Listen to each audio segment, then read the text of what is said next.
Hello students, now we are going to discuss apparent weight. Apparent weight Hindi में इसे आभासी भार कहते हैं। जब कोई ऑब्जेक्ट या कोई पर्सन, सपोज कर लीजिए कि हम एज्यूम कर रहे हैं कि यहाँ पे कोई पर्सन है और ये इस सरफेस पे खड़ा है, तो इसका वेट किस डायरेक्शन में लगेगा? वेट जो है वर्टिकली डाउनवर्ड सेंस में होगा। ये वेट है यानी ये ग्रेविटेशनल फोर्स है जिससे अर्थ इसको अपने सेंटर की तरफ अट्रैक्ट कर रही है। यानी इस फोर्स से ये पर्सन अर्थ को प्रेस कर रहा है, उस सरफेस को प्रेस कर रहा है। And to every action there is equal but opposite reaction. इसके ऊपर रिएक्शन फोर्स लगेगा, ये रिएक्शनरी फोर्स होगा। इसी रिएक्शनरी फोर्स के चलते हमें यह महसूस होता है कि हमारा कुछ भार है, हमारा अपना वेट है। जनरली ये रिएक्शनरी फोर्स हम लोग ऑब्जर्व नहीं करते, लेकिन ये तब हमको महसूस होता है जब ये रिएक्शनरी फोर्स चेंज होता है, इंक्रीज होगा या डिक्रीज होगा, तो हम इसको तुरंत जो है महसूस करना शुरू कर देंगे। जैसे लिफ्ट में हम ऊपर की तरफ जा रहे हैं तो एक्सेलरेटेड कंडीशन में अगर लिफ्ट ऊपर के डायरेक्शन में एक्सेलरेट कर रही है तो हमें ऐसा लगता है कि हमारा वेट कुछ बढ़ा हुआ, और हमें ऐसा इसलिए लगता है क्योंकि रिएक्शन फोर्स जो है जिस सरफेस पे हम खड़े होते हैं उसके द्वारा जो रिएक्शन फोर्स प्रतिक्रिया बल लगता है उसकी वैल्यू कुछ बढ़ी हुई होती है। आगे चल के हम लोग डिस्कस करेंगे उसको। ऐसे ही जब लिफ्ट तेजी से नीचे की तरफ आती है तो उस समय हमें ऐसा लगता है कि हमारा वेट कुछ कम हो रहा है क्योंकि रिएक्शनरी फोर्स कम हो रहा हो। तो हम देखेंगे अलग अलग सर्कमस्टेंसेस में ये रिएक्शनरी फोर्स की कंडीशन क्या है, अपरेंट वेट क्या है, जो हम महसूस करते हैं अपना वेट इन डिफरेंट कंडीशंस में एक्सेलरेटिंग सिस्टम में, उसी को हम अपरेंट वेट कहते हैं। अब इसको हम लोग कई कंडीशन में डिस्कस करने वाले हैं। When the lift is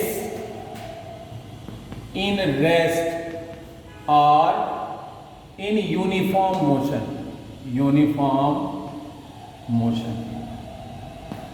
lift rest में है या यूनिफॉर्म मोशन में, आप इन दोनों को एक्सेलरेशन के लिहाज से, एक्सेलरेशन के पॉइंट ऑफ व्यू से एक आइडेंटिकल सिचुएशन एज्यूम कर सकते हो। कैसे? अगर लिफ्ट रेस्ट में है तो भी इसमें एक्सेलरेशन क्या है? Time rate of change of velocity 0 है, और ये कांस्टेंट वेलोसिटी से मूव कर रही है यानी यूनिफॉर्म मोशन में है, तो भी इसमें एक्सेलरेशन क्या होगा? 0। इन दोनों कंडीशंस में इसमें एक्सेलरेशन 0 है। हम एज्यूम कर रहे हैं कि कोई पर्सन इसमें ऐसे खड़ा है, अभी इसका वेट जो है किस डायरेक्शन में लगेगा? इस सरफेस पे नीचे की तरफ लगेगा, और सरफेस का जो रिएक्शन फोर्स होगा, सपोज कर लीजिए कि ये वेइंग मशीन पे जो है स्टैंड अप है, रिएक्शनरी फोर्स ही है। अभी लिफ्ट रेस्ट में है तो इस कंडीशन में इस बॉडी पे नेट फोर्स क्या लग रहा है? What is the value of net force? Net force is equal to upward force minus downward force, and net force is equal to mass into acceleration. Acceleration of the system is 0. Therefore, the net force acting on the system is 0 r1 minus mg, and this can be written as r1 is equal to mg. यानी हम कह सकते हैं कि यहां पे जो reaction force लग रहा है ये ट्रू वेट के इक्वल है। बॉडी का ट्रू वेट क्या है?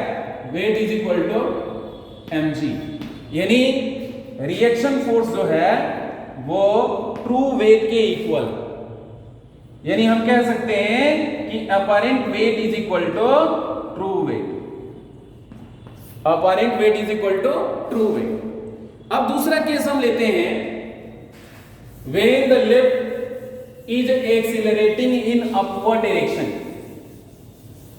When the lift is accelerating in upward direction. What will happen in that case?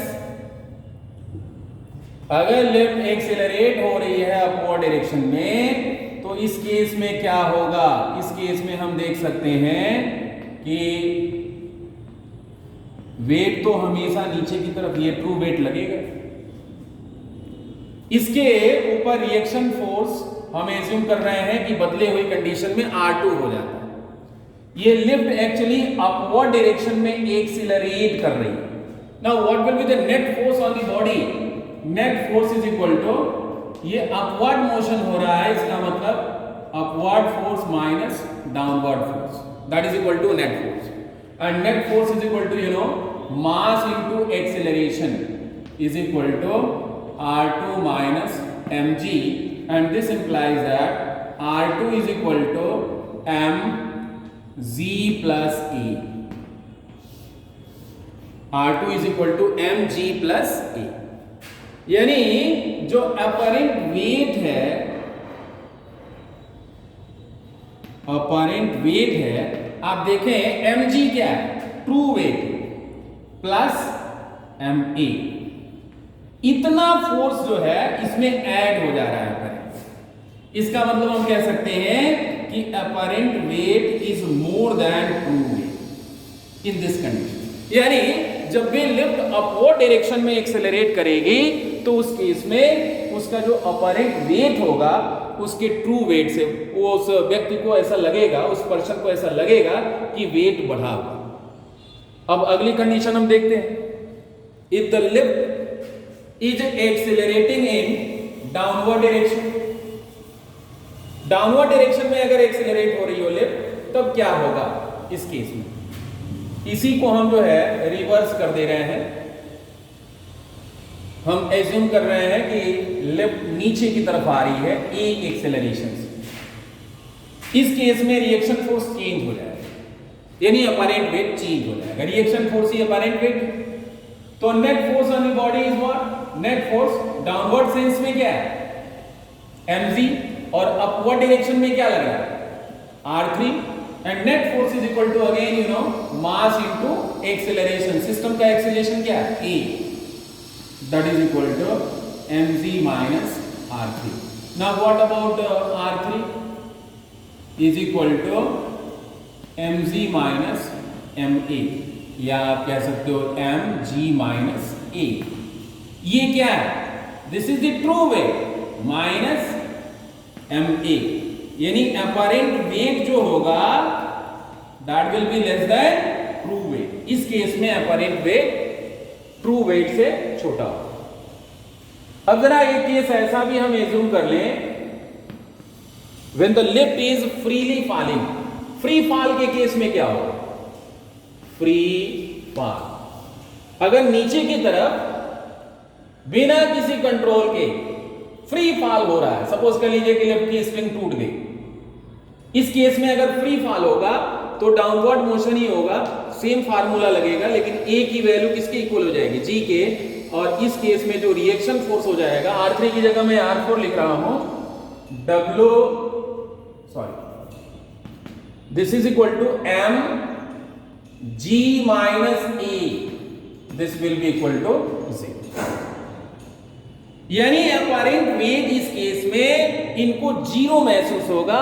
Actually में यही स्टेट ऑफ वेटलेसनेस है, ये भारहीनता की स्थिति है। इस स्थिति में वह व्यक्ति महसूस करेगा कि हमारा जो वेट है, हमारा जो भार है वो शून्य है, 0 है। This is the state of weightlessness. Apparent wait इसका 0 हो जाएगा। अब अगर किसी कंडीशन में इस लिफ्ट का एक्सीलरेशन इससे भी बड़ा कर दें, g से भी बड़ा कर दें, a की वैल्यू अगर g से बड़ी हो जाए तो क्या कंडीशन होगी? इस फार्मूले से R5 is equal to m g minus a की वैल्यू मोर देन g है, और जब a की वैल्यू मोर देन g है तो इस केस में रिएक्शन फोर्स नेगेटिव हो जाएगा। And what is the meaning of negative reaction force? इसका मतलब ये हुआ कि ये रिएक्शन ऊपर नहीं नीचे की तरफ लगेगा, और ये कब लगेगा? जब ये पर्सन सीलिंग से चिपक जाए, यानी उछल करके अपवर्ड डायरेक्शन में जाकर के, और ये इससे चिपक जाएगा और रिएक्शन फोर्स नीचे की तरफ लगने लगेगा। तो इन स्थितियों से बचना चाहिए। ये लिफ्ट का एक्सेलरेशन जी से काफी कम होना चाहिए। That's all for today.